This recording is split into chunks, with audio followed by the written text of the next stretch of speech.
Hello, my name is Joey Pesa, and today I will be presenting on the mechanism and kinetics of a solid-state Sn2 reaction.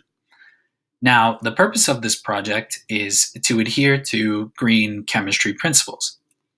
And green chemistry principles outline these factors: the use of green solvents, a green catalyst if needed, making a process more efficient, um, eliminating or eliminating the production of hazardous materials, and using green and renewable raw materials in the beginning of the reaction.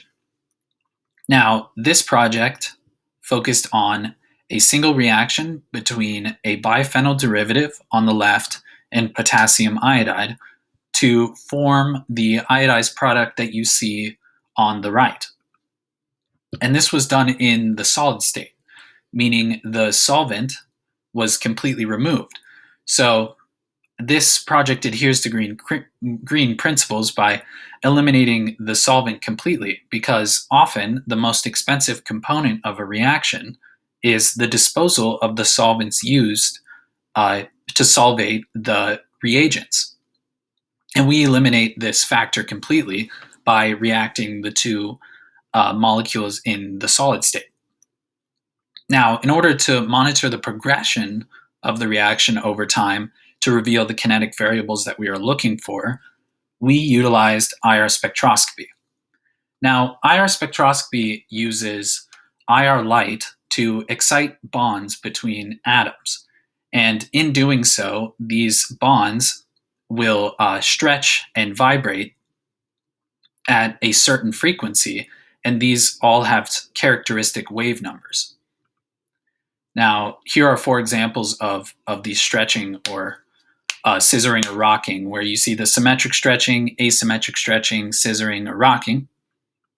And with the addition of the iodine onto the molecule, we are able to monitor the change in the bond's lengths and strengths with IR spectroscopy.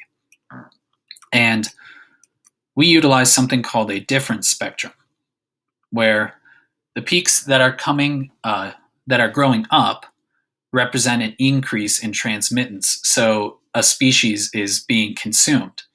And the peaks that are going down represent the transmittance as decreasing, or a species is forming and absorbing that IR light in that specific or at that specific wave number. Now, we chose the tallest peak here that is growing in to monitor over time. And we compiled that data into the graph that you see here. The black dots represent the data of absorbance over time. Now, in the previous image, you saw that we were recording in percent transmittance, but we changed that to absorbance in order to reveal the kinetic variables that we're looking for. And the solid lines are model functions that represent the mechanism that the reaction proceeded in the solid state. Now, the blue solid line represents a second order reaction, the orange a first order, the green one-dimensional diffusion, and the yellow nucleation.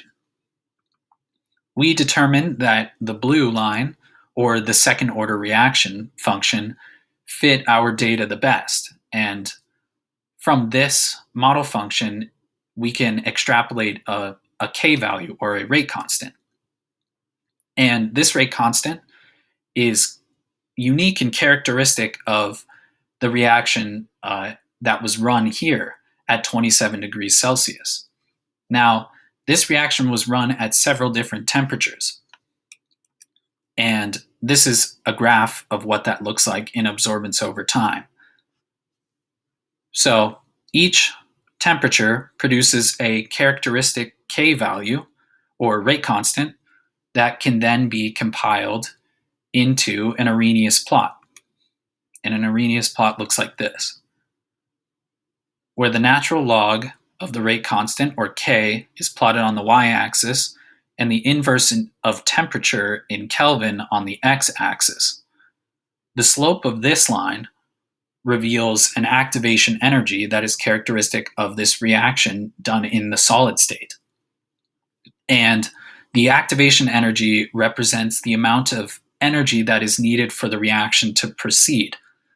And this activation energy from the solid state can then be compared to the well-documented identical reaction that is done within solvent to compare the efficacy of whether or not going more green for this specific reaction is a viable option. It is both more affordable and would be more efficient if the activation energy is less than that of the activation energy done within a solvent. And that is the end of my presentation. Thank you.